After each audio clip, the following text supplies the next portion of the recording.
आज की वीडियो आपके लिए बहुत ही अलग और फ़ायदेमंद होने वाली है। मर्यादा या बाउंड्रीज़ का हमारे लाइफ में बहुत ही इम्पॉर्टेंट रोल है। कोई भी चीज़ वो अच्छी हो या फिर बुरी हो, दोनों ही अपनी मर्यादा में ही हमें अच्छी लगती है। हम सभी यह तो जानते हैं कि बोलना ज़रूरी है, पर उससे भी ज़्यादा ज़रूरी है कि हमें पता हो कि कब चुप रहना है। कभी कभी चुप रहना हमारे लिए फ़ायदेमंद हो सकता है आपको लगे कि चुप रहने से भला किसी का क्या फ़ायदा होगा, पर यकीन मानिए आपकी खामोशी बड़े बड़े काम कर सकती है। सिर्फ आपको यह समझना होगा कि कब और कहाँ आपको खामोश रहना है। तो दोस्तों, आज इस वीडियो में हम चुप रहने के फ़ायदे जानेंगे। उम्मीद है आपको वीडियो पसंद आएगी। चलिए वीडियो को स्टार्ट करते हैं। 5 ऐसे सिचुएशंस जहाँ पर हमें चुप रहना चाहिए। सो फर्स्ट सिचुएशन इज जब आपको कोई समझ ना पा रहा हो। जब कोई हमारी फीलिंग्स को हमारे कहे गए शब्दों में नहीं समझ पाता, उस समय आपको चुप हो जाना चाहिए। अक्सर हम लोगों को अपनी दुख और परेशानियां बताना तो शुरू कर देते हैं, पर लोगों को इससे कोई फर्क नहीं पड़ता कि हम कितने परेशान या फिर दुखी हैं। वो हमें सुनना तक पसंद नहीं करते। हो सकता है वो 1 या 2 बार आपको सुन भी लें, पर वो आगे से आपसे दूरी बनाने लगते हैं। इसलिए कभी भी किसी ऐसे पर्सन से अपनी बातें ना शेयर करें जिसे आपकी कोई परवाह ना हो। अगर सिंपली समझा जाए तो आपको जो सुनना चाहे सिर्फ उसी से अपनी फीलिंग्स शेयर करें। सेकेंड सिचुएशन इज अगर आपके पास ज्ञान अधूरा है। कभी जब ऐसी सिचुएशन हो जहाँ पर आपको पूरी नॉलेज ना हो, तो अधूरे ज्ञान के साथ वहाँ चुप रहना ही आपके लिए फ़ायदेमंद होगा।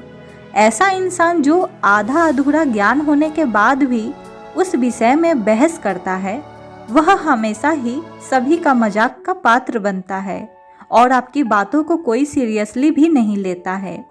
अगर आपके पास पूरी जानकारी होगी तभी आप अपनी बातों को प्रभावी ढंग से बोल पाएंगे। इसलिए जब आपका ज्ञान अधूरा हो तब चुप रहना ही बेहतर होगा। थर्ड सिचुएशन इज यदि आप क्रोध में हैं। जब आप क्रोध में हैं तो उस समय आपका चुप रहना ही बेहतर होता है, क्योंकि गुस्से में हम ऐसे कई बातें बोल देते हैं जिसका हमें बाद में पछतावा होता है, क्योंकि हो सकता है आपके बोले गए कड़े शब्दों से किसी को दुख पहुँचे। गुस्से में इंसान अपनी सोचने समझने की शक्ति खो बैठता है। गुस्से में बोली गई बातों से बनता हुआ काम भी आपका बिगड़ने लगता है और एक बार मुंह से निकले गए शब्द फिर वापस नहीं आ पाते। इसलिए हमेशा क्रोध में मौन रहने की कोशिश करें।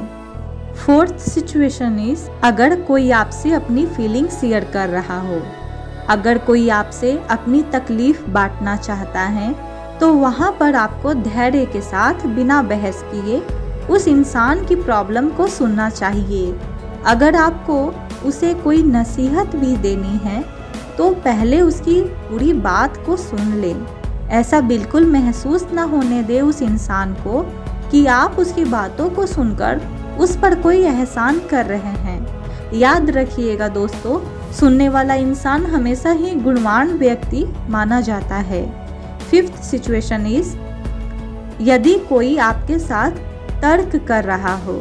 बहुत बार ऐसा होता है कि हम अपनी बातें किसी को नहीं समझा पाते या फिर कोई हमें समझना ही नहीं चाहता। सामने वाला इंसान सिर्फ अपनी बातें कर रहा हो। उस इंसान से किसी भी तरह की बहस में ना फंसे, इससे बात और बिगड़ती चली जाती है, क्योंकि बोलिए वहीं पर जहाँ पर आपकी बातों की कोई अहमियत हो। उम्मीद है दोस्तों आपको यह वीडियो पसंद आई होगी। प्लीज़ लाइक, शेयर और सब्सक्राइब करके मुझे सपोर्ट करना ना भूलें। रवि प्रिया मोटिवेशन से मैं प्रिया नेक्स्ट वीडियो में आपसे मिलती हूँ।